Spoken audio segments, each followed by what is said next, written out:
Bienvenue dans cette nouvelle vidéo dans votre chaîne YouTube MathPSW. Aujourd'hui sera notre 6e épisode sur les barycentres et on regardera donc notre premier exercice sur les barycentres de 3 points. Donc c'est un exercice très intéressant qui m'a été proposé par Mouché Gueye de Sonomat et je vous mettrai le lien de son site internet dans la description de cette vidéo. Donc pour l'exercice, on se donne un triangle ABC et on désigne par I et J les milieux respectifs des segments AB et AC. Donc ne serait-ce que pour cette première ligne-là, on a des informations clés à la fois vectorielles et barycentriques, mais nous, on va plutôt exploiter les informations barycentriques. Donc on demande pour la première question de construire le point G qui est le barycentre des points A3 et B2.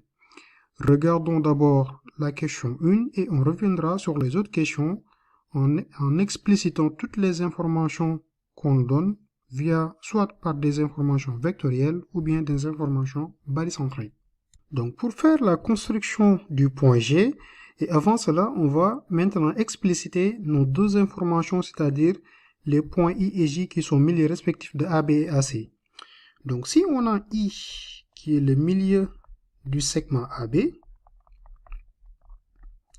et J qui est le milieu du segment AC, ceci entraîne quoi? Ceci entraîne que donc I est le barycentre, donc on peut le noter bar de A1 B1 et J qui est le bar de A1 C1. Et donc on verra à la suite si on aura besoin d'utiliser donc la propriété au fait d'homogénéité du barycentre, c'est-à-dire de multiplier par un élément K suivant les deux barycentres, suivant sur I ou bien suivant sur J.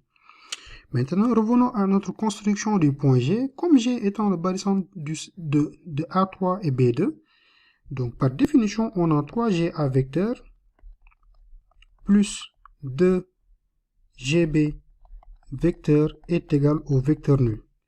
Donc ici, qu'est-ce qu'on veut faire? On va construire un point G. Cela veut dire que, comme G il est le barycentre de ces deux points-là, on doit avoir donc une expression qui va s'écrire sous cette forme. Que un A multiplié par AG vecteur est égal à un B qu'on va multiplier par le AB vecteur en appliquant la définition des barycentres. Donc là, c'est une relation vectorielle qu'on peut écrire. On peut aussi écrire, donc G étant le barycentre, on peut l'écrire de cette manière-là, G qui est le bar de A3 et B2. Donc si on retient la formule du cours qu'on a vu lors des épisodes précédents, on peut savoir que AG vecteur, on peut l'écrire sous la forme de donc 2 divisé par 5 multiplié par le vecteur AB. Comment on obtient cela? Je vous avais dit qu'au fait, pour savoir le terme qui sera au numérateur donc de cette fraction-là, il suffit seulement de regarder le coefficient de pondération du point qui est à l'extrémité de ce vecteur, c'est-à-dire AB. Et donc ici, au niveau du dénominateur, on a la somme, donc 3 plus 2, on a la somme des coefficients de pondération. Et si on ne retient pas notre formule, on peut le retrouver facilement. Donc il suffit seulement d'appliquer la relation de Charles. Et donc on va partir de cette relation-là qu'on a ici. Donc on a 3GA vecteur plus 2GB vecteur qui est égal au vecteur nul. Je vais insérer ici un point A. Pourquoi? Parce que moi, je veux exprimer le vecteur AG en fonction de AB. Donc ici, naturellement, après le A sera en 1. Et donc, il suffit seulement de déterminer à quoi est égal le B. Et là, on voit qu'avec notre formule, le B, il sera égal à 2 cinquièmes. Mais on va l'expliciter. Donc, on a 3GA vecteur plus 2. Maintenant, ici, je vais insérer le point A. GA plus AB est égal au vecteur nul. Donc en développant cette expression, j'aurai 3GA vecteur plus 2GA vecteur plus 2AB vecteur est égal au vecteur nul. Et donc là, je vois que je peux faire la somme de ces deux-là. Donc j'aurai 5GA vecteur qui est égal à moins 2AB vecteur. Et donc, une fois arrivé à cette étape, il suffit simplement de multiplier par un signe moins et de diviser par 5, donc de part et d'autre. Donc, on aura AG, en multipliant par un moins G est égal à AG, donc c'est égal à 2, divisé par 5, multiplié par le vecteur AB. Donc, ce qu'on retrouve ici. Et maintenant, ainsi, on peut construire notre point G au niveau du triangle ABC. Donc, pour placer le point G, on divise notre segment AB en 5 parts. Et maintenant, on va prendre les 2 cinquièmes, d'où ici, on a notre point G. Donc là, on a fait la construction de ce point G-là. Maintenant, on peut passer à la deuxième question. Et pour la deuxième question, on donne un point H, donc qui est défini par 3HA plus 2HB plus 3HC est égal au vecteur nul. Et on demande de montrer que les points H, C et G sont alignés. Donc, on va écrire d'abord l'information qu'on a. Donc, sur la deuxième question, ici, on a 3HA plus 2HB plus HC est égal au vecteur nul. Donc, et la question qu'on demande de montrer, c'est que, au fait, les trois points H, C et G sont alignés. C'est-à-dire H, C et G alignés. Est-ce que ces trois points-là sont alignés? Donc, on le sait, raison pour laquelle on nous a posé cette question-là. Et donc, pour montrer que H, C et G sont alignés, donc il y a deux manières de faire. Soit on utilise les relations vectorielles, c'est-à-dire montrer une relation de collinéarité entre ces deux vecteurs-là, c'est-à-dire que HC est égal à un cas HG vecteur, ou bien il y a une autre méthode, et donc c'est l'objet de ce chapitre-là, donc de montrer que l'un des points est barycentre des deux autres points. Par exemple, si on montre que le point H, bon, on peut choisir n'importe quel point, mais on peut dire que si H est le bar de G, donc avec un alpha, et de C ici avec un bêta, alors ceci entraîne aussi que H, C et G sont alignés, puisque là c'est un barycentre de deux points. Donc on va essayer d'expliciter cette méthode-là en premier lieu et on verra que la manière dont on explique cette méthode, on peut déduire facilement d'une autre méthode de collinéarité. Donc pour ce faire, comme on a cette relation qu'on va appeler étoile, donc de étoile, on a 3HA vecteur plus 2HB vecteur plus HC vecteur est égal au vecteur nul. Ici, qu'est-ce qu'on va se dire? On va d'abord vérifier est-ce que la somme de ces coefficients-là est différente de 0. Donc on sait que 3 plus 2 plus 1, ce n'est rien d'autre que 6. Or, on sait bien que 6 est différent de 0. Alors, on peut dire que H est alors le barycentre des systèmes. Donc H, c'est le bar de A3 par définition, B2 et C et C1. Maintenant, qu'est-ce qu'on va faire? On va essayer de regarder parmi les deux autres points, c'est-à-dire GH, est-ce qu'on avait explicité ou bien défini en fait un autre barycentre? Or, on sait que G, c'est le barycentre de A2, A3, B2. Donc là, on l'avait. Et donc, c'est cette relation-là qu'on va utiliser ici. Et donc, c'est la relation d'associativité qu'on avait vue lors de l'épisode précédent, c'est-à-dire l'épisode 5. Et donc, on va appliquer ici la relation d'associativité. Mais avant cela, il faut s'assurer que donc, la somme de ces deux coefficients-là est bien différente de 0. C'est-à-dire 3 plus 2 qui est égal à 5 est bien différent de 0. Et comme c'est différent de 0, donc en appliquant la relation d'associativité, donc par associativité,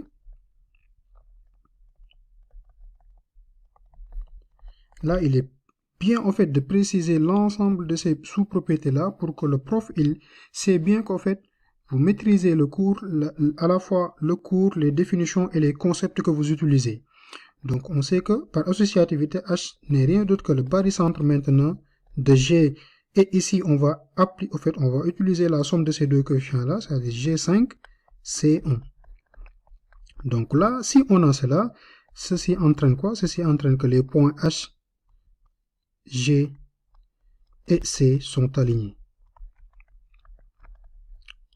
Donc, on a montré la question qu'on nous a posée est facilement avec que des relations barycentriques. comme je vous l'avais dit tout à l'heure, on pourrait au fait remonter à avoir une relation de collinéarité si vous le voulez.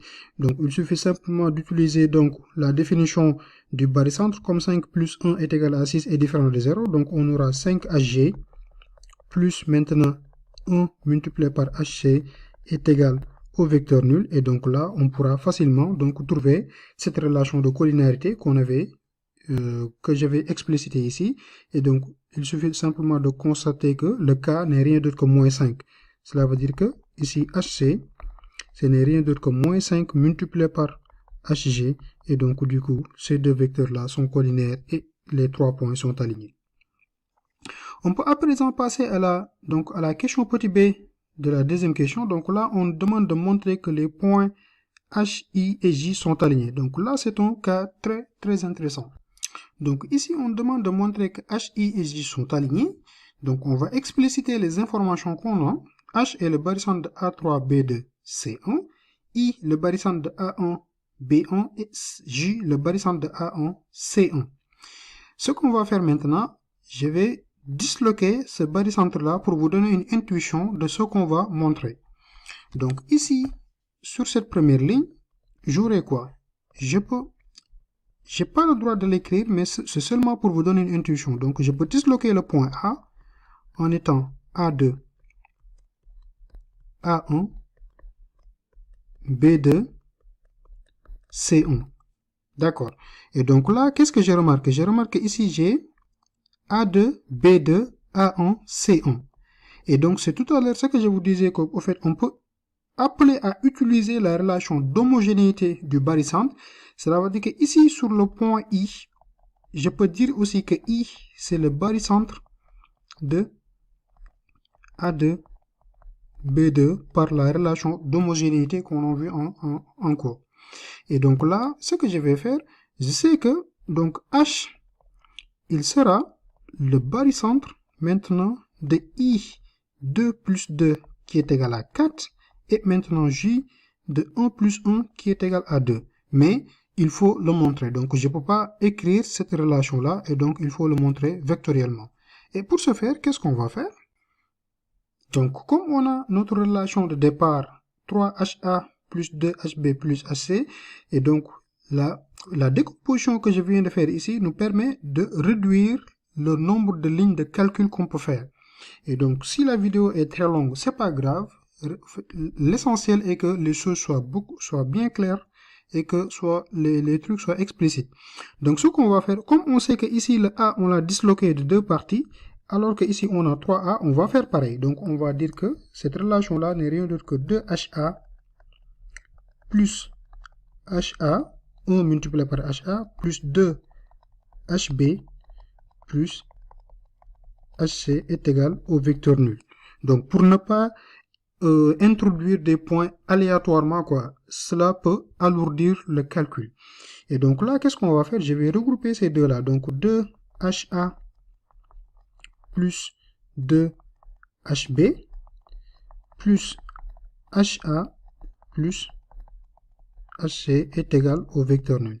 Si je veux, je peux factoriser ici par 2 et donc j'aurai maintenant, comme je sais que I, en utilisant la relation d'homogénéité, en fait, la propriété d'homogénéité, je peux l'appeler comme étant le barycentre de A2, B2. Donc, je vais le laisser ainsi pour que ça soit beaucoup plus clair. Donc, on aura 2HI. Je vais introduire ici maintenant le point I, plus 2IA vecteur, plus 2HI, plus 2IB vecteur. Et maintenant, ici, je vais naturellement introduire le point J. Donc là, j'aurai HJ plus JA plus aussi HJ plus JC vecteur égal vecteur nul. Donc là, qu'est-ce que je remarque? J'ai 4 HI, donc 4 HI vecteur. Maintenant, plus 2 HJ vecteur. Et donc, les autres termes, ils vont s'annuler, comme par exemple 2HI et 2IA, 2IB, ça va être vecteur nul. Pourquoi? Parce que I est le barycentre de A2, B2. Aussi, JA et JC vont s'annuler. Pourquoi? Parce que J est le barycentre de A1, C1. Et donc là, j'aurai cette relation-là, donc qui est égale au vecteur nul. Et donc, comme cette relation-là est vecteur nul, donc je peux dire que H est le barycentre, si je veux, donc de A, on va le noter ainsi, de A4, C, de I4 du moins J2. Et donc, une fois qu'on a cela, donc ceci entraîne quoi? Ceci entraîne que les points H, I et J sont alignés. On peut toujours aussi utiliser, donc chercher à utiliser une relation de collinéarité entre les deux vecteurs. Il suffit simplement de transposer donc, et de diviser par 4 pour avoir une relation de collinéarité de ces deux-là. On peut à présent passer à la question petit c. Donc, de notre problème, là, on nous demande de déduire maintenant une construction du point H. Alors, en mathématiques, quand on demande de déduire, cela veut dire que je dois utiliser les questions précédentes que j'ai montrées. Comme on me demande de déduire une construction du point H, maintenant, je ne vais pas, par exemple, utiliser une relation vectorielle pour dire que AB est égal à, comme je l'ai fait avec le point G, AB égale 2/5 de AG, de AB, AG égale 2/5 de AG, de AB du moins, pour pouvoir faire la construction. Maintenant, ici, je vais utiliser ces deux informations-là. Et donc, pour ce faire, qu'est-ce que j'ai?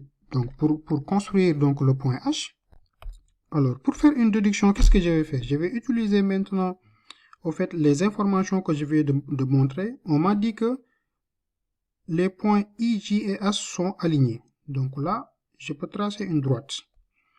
On m'a dit aussi que les points G, H et I et G, H et C sont alignés. Donc c'est ce que j'ai montré. Là aussi, je peux tracer une droite. Et donc là, il suffit simplement de voir que H n'est rien d'autre que le point d'intersection de ces deux-là. Donc le point H, il sera, on peut le placer ici. Et donc là, on aura notre point H. Pourquoi? Parce que comme H, I et J sont alignés,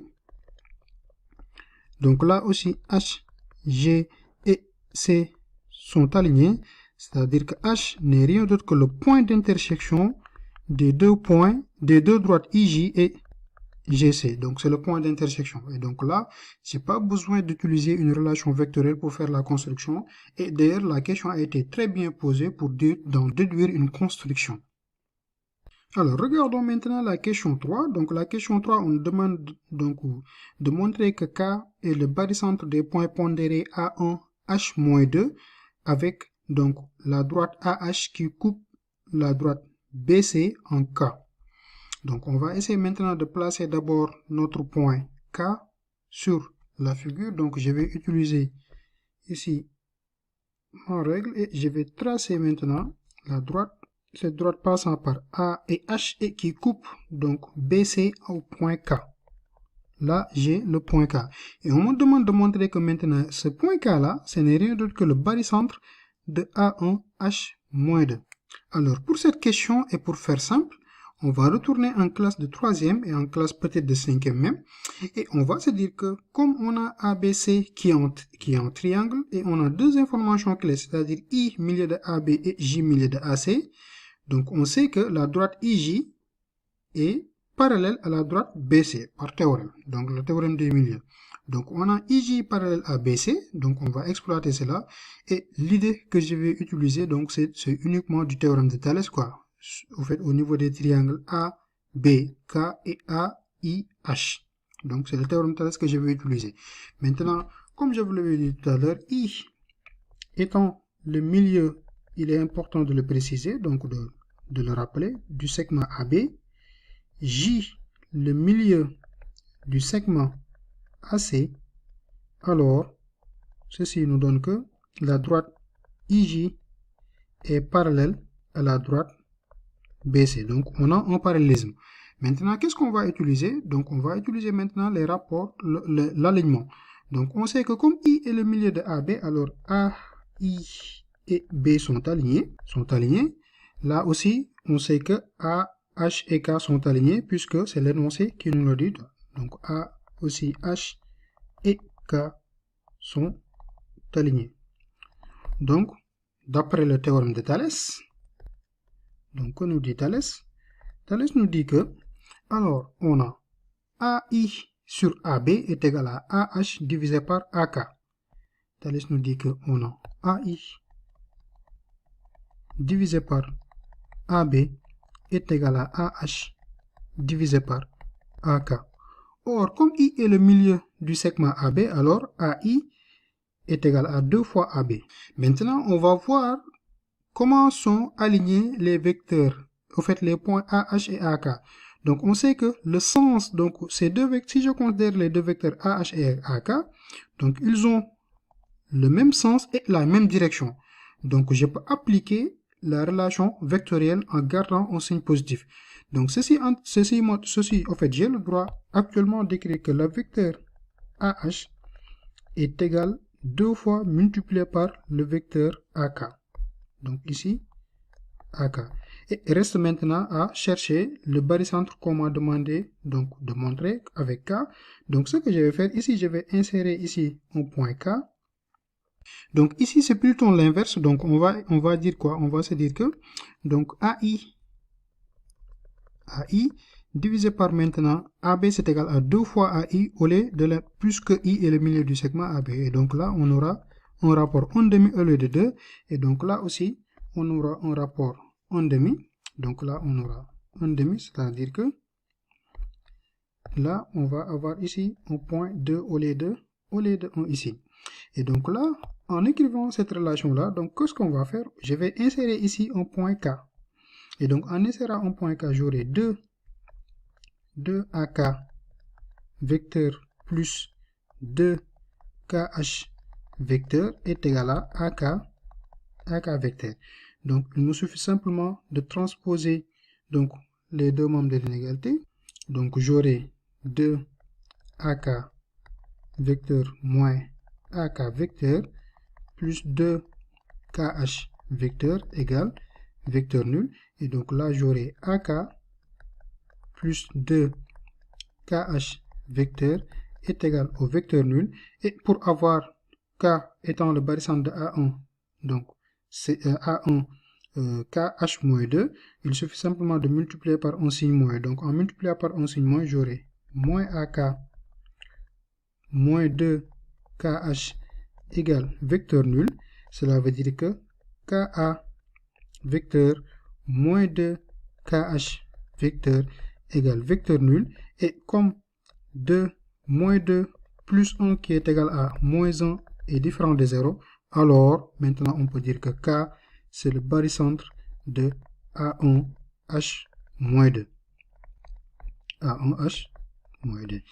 Donc là c'est une méthode, il existe d'autres types de méthodes mais qui sont beaucoup plus calculatoires. Et je pense que cette méthode de Thalès là, donc c'était intuitif quoi, du fait que l'énoncé a été proposé pour I et J milieu de AC et les alignements aussi qu'on a. Donc la première idée que j'avais, c'est d'utiliser le théorème de Thalès qui est beaucoup plus intuitif. Il nous reste maintenant à regarder la dernière question. Donc la dernière question, c'est de construire l'ensemble des points donc définis petit a, petit b et petit c. Donc on va regarder cet ensemble, donc ces ensembles de points. Donc premièrement, on a la première ensemble de points qu'on va déterminer, donc c'est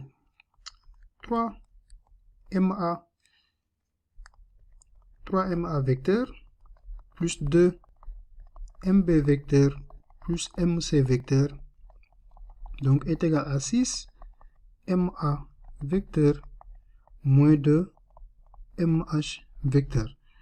Donc pour les ensembles de points, ce qu'on va considérer, donc ici, si on se rappelle bien, comme les coefficients sont non nuls, donc 3 plus 2 plus 1 est différent de 0, et là aussi 1 moins 2 qui est égal à moins 1 est différent de 0. Donc là, on peut considérer comme le point H qu'on avait défini. Ici aussi, on peut considérer le point K, donc qu'on vient de montrer. Et donc intuitivement, comme on va appliquer directement les propriétés qu'on avait vues en cours, donc il suffit seulement de faire la somme de ces coefficients, c'est-à-dire 3 plus 2 plus 1 qui va nous donner donc 6 multiplié par MH, comme on avait 3HA plus HB plus HC, qui est égal à maintenant aussi 6. Là, on va utiliser le point K, comme on a montré que K étant le barycentre de A1H-, donc de A1H-1. Donc, on va écrire qui est égal à moins HK vecteur. Et donc là, on peut simplifier les 6 des deux membres de l'égalité. Et donc, on aura quoi? On aura MH égale MK. Donc, si on a MH égale MK, on peut dire que l'ensemble des points M, c'est la médiatrice. Donc, ce n'est rien d'autre que la médiatrice du segment KH. Et on pourra le construire facilement. Donc, cet ensemble de points, on le retrouve ici, donc, qui est la médiatrice du segment KH.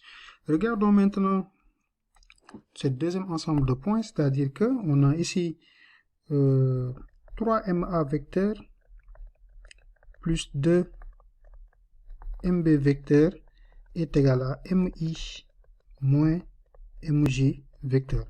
Donc là aussi, c'est un ensemble de points très intéressant. Pourquoi? Parce que là, on remarque que la somme des termes est, donc la somme des coefficients de pondération est nulle, est égale à 0. Et donc là, on peut considérer le point G qu'on avait défini comme étant le barisan de A2, donc de A3, B2. Donc ici, on aura donc 5 MG vecteur, donc qui est égal à, là, on va faire donc une transformation pour avoir donc un point, et on verra que cet ensemble de points là il sera indépendamment du point M. Et donc là on aura donc ici comme on a moins MJ, ce sera donc JM, donc JM plus MI vecteur, ce n'est rien d'autre que JI vecteur. Donc ici on aura JI vecteur, et donc là on peut passer des normes vers donc les distances. Donc on aura 5 MG est égal à la distance IJ ou JI, donc c'est pareil. Donc on peut avoir MG qui est égal à IJ divisé par 5. Et donc là, si on considère donc la distance IJ, on peut dire que l'ensemble des points M, c'est le cercle. Donc ici, on a un cercle de centre G et de rayon. Là, on va considérer IJ comme un rayon, et de rayon IJ, la distance IJ divisé par 5. On peut regarder maintenant notre dernier ensemble de points, c'est-à-dire 3MA plus 2MB est égal à 10. Donc 3MA plus 2MB qui est égal à 10. Donc ici, on va utiliser le point G comme la somme des coefficients est différente de 0. Donc on aura 5MG vecteur est égal à 10. Donc là, on peut passer directement en distance. Donc on aura 5MG qui est égal à 10. Ça veut dire que MG est égal à 2. Et donc ici aussi, l'ensemble des points, c'est le cercle donc de centre G. Ici, on a le centre G et de rayon 2 égal à 2. Et donc ici, on voit notre ensemble de points donc qui est défini ici, qui est le cercle bleu. Donc c'est le cercle de centre G et de rayon 2, avec G étant le barycentre de A2, A3, B2. Donc c'était tout pour cette vidéo dans votre chaîne YouTube MathPSW. N'hésitez pas donc de me dire en commentaire qu'est-ce que vous en pensez donc de cette méthode de résolution, surtout la question 3. Donc avec l'utilisation du théorème de Thalès. Et aussi donc les explications qu'on a eu à avoir, surtout l'utilisation donc des informations barycentriques et vectorielles quoi. Donc on se donne rendez-vous dans d'autres exercices, et donc là prochainement je vous proposerai un exercice qui sera donc sur le Sénégal. Donc on va faire du calcul barycentrique sur la carte du Sénégal avec 3 villes qui est Dakar, Thiès et Fatick. Donc à bientôt.